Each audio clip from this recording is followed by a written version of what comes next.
à toutes et à tous l'équipe, j'espère que vous allez bien. Pour cette nouvelle vidéo, on va parler du brouillard. C'est l'épisode 2 de cette vidéo, on a déjà une première vidéo disponible là-dessus. Aujourd'hui dans cette vidéo, on va voir pourquoi il y a plus de brouillard en hiver qu'en été, ou pourquoi il y a plus de brouillard en automne qu'en été. Alors, tout simplement, il faut savoir que le brouillard, c'est un nuage tout simplement qui touche le sol. C'est quand on a beaucoup d'humidité, c'est le cas actuellement, il a beaucoup plu sur toute la France, et donc en automne, on a un refroidissement de la masse d'air, et donc du froid sur une masse d'air qui était de base assez humide, et bah ça provoque du brouillard.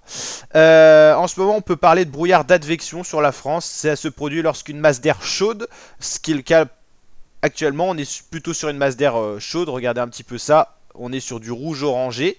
C'est quand une masse d'air chaud et humide rencontre une surface plus froide. La surface plus froide, pourquoi on l'a? Parce qu'on est sous anticyclone, nuit dégagée, l'air s'est refroidi, mais en même temps, en se refroidissant, c'était très humide, donc l'air n'était plus en capacité d'avoir l'eau sous forme de gaz, donc elle est passée sous forme liquide, d'où le brouillard. En refroidissant, l'air tend à atteindre son point de rosée qui permettra à l'eau de se condenser. Cette opération s'effectue sur toute la hauteur pour laquelle le point de rosée est atteint. Ce type de brouillard se rencontre à toute période de la journée et notamment sur les côtes maritimes où l'air est chargé d'humidité. En ce moment, ça a un peu cheaté dans le sens où l'air est chargé en humidité un peu partout parce qu'il a beaucoup plu et les nuits ont été fraîches. Il faut savoir que plus l'air est froid, moins il a de capacité à contenir d'eau. C'est-à-dire qu'on a plus souvent du brouillard en hiver parce que un air qui est froid peut contenir moins d'eau sous forme gazeuse et ça passe rapidement sous forme liquide. C'est pour ça que le brouillard se dissipe quand le soleil est assez chaud, parce que le soleil réchauffe la masse d'air et la masse d'air qui se réchauffe accepte plus d'eau sous forme gazeuse. D'où le fait quand les brouillards en été se dissipent assez rapidement, c'est parce que le soleil réchauffe la masse d'air. Une masse d'air qui se réchauffe peut accueillir plus d'eau sous forme gazeuse et donc le nuage qui touchait le sol, c'est-à-dire le brouillard, disparaît parce que l'eau repasse sous forme gazeuse.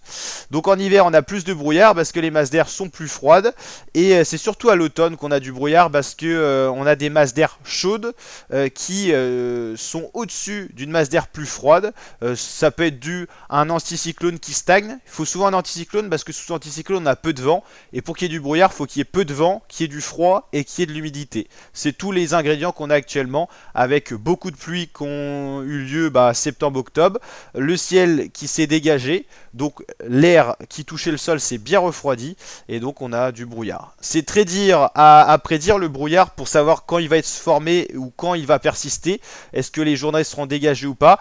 Ça dépend si le soleil est en capacité de réchauffer la masse d'air. C'est moins le cas en hiver et en automne parce qu'il est moins puissant et puis il est plus bas. Et puis est-ce qu'il y aura assez de vent? Alors là on a eu des journées un petit peu plus dégagées à certains endroits parce qu'il y avait assez de vent de sud-est en ce moment pour enlever ce brouillard, ces nuages bas, ces nuages qui touchaient le sol. Donc voilà l'équipe, ce que c'est que le brouillard. Il y a différents types, on vous en a parlé dans l'autre épisode, donc n'hésitez pas à aller voir la vidéo. On vous a parlé des différents types de brouillard, brouillard de rayonnement, brouillard d'advection et brouillard d'évaporation. En ce moment on est plus sur un brouillard d'advection qui correspond à l'automne. Donc voilà l'équipe, j'espère que ça vous a plu. Si c'est le cas, n'hésitez pas à liker avec le petit pouce bleu des familles, à vous abonner, à activer la cloche. On se retrouve pour de prochains bilans de prévisions saisonnières bien sûr. Donc n'hésitez pas à vous abonner, à activer la cloche, à réagir en commentaire. Et vous voyez bien cette notion que je vous disais, on est sous anticyclone, un anticyclone très puissant qui se situe entre la France et la Russie, sur le côté ouest de la Russie, Moscou et tout ça. On a un anticyclone très fort, ce qui est rare à la saison. D'habitude, on a plus un défilé de perturbations. Là, on a un blocage anticyclonique qui va perdurer. Et l'anticyclone influence beaucoup, déjà, si l'air est chaud et froid, parce que l'air circule autour de cet anticyclone. Il y a tout un sens de circulation. L'air circule d'une certaine manière autour d'une dépression, autour d'un anticyclone. Alors, pour pas vous dire de bêtises, j'aimerais bien que ça s'actualise pour qu'on voit l'air circuler. Mais dans l'hémisphère nord, alors on va pas rentrer dans le détail, un anticyclone circule à l'envers que dans l'hémisphère sud, c'est toute une science. Autour de l'anticyclone, l'air circule comment dans l'hémisphère nord? Ça serait dans le sens des aiguilles d'une montre, si je dis pas de bêtises, et dans les dépressions, dans l'hémisphère nord, c'est l'inverse. Et il faut savoir qu'entre hémisphère nord et hémisphère sud, c'est l'inverse. Donc autour d'une dépression dans l'hémisphère nord, l'air circule dans le sens inverse des aiguilles d'une montre, et dans le sens des aiguilles d'une montre pour un anticyclone. Donc là en ce moment, l'anticyclone nous fait remonter un vent de sud-est, c'est pour ça qu'il fait pas très froid, sachant que les masses d'air froid ne sont pas descendues à des très basses latitudes. Mais petit à petit, cet anticyclone va se décaler, vous allez le voir, sur les îles britanniques. Et à la place d'avoir un vent de sud-est, on va avoir un vent d'est et après nord-est normalement, ce qui devrait être le cas. On aura l'occasion d'en reparler en vidéo. Et donc du coup, cet anticyclone qui va vraiment se localiser sur les îles britanniques va nous faire basculer dans un flux de nord-est, ce qui devrait refroidir le climat à l'échelle de l'Europe au niveau de l'Europe de l'Ouest, Allemagne, Belgique et tout ça, et la France également, surtout l'Est dans un premier temps.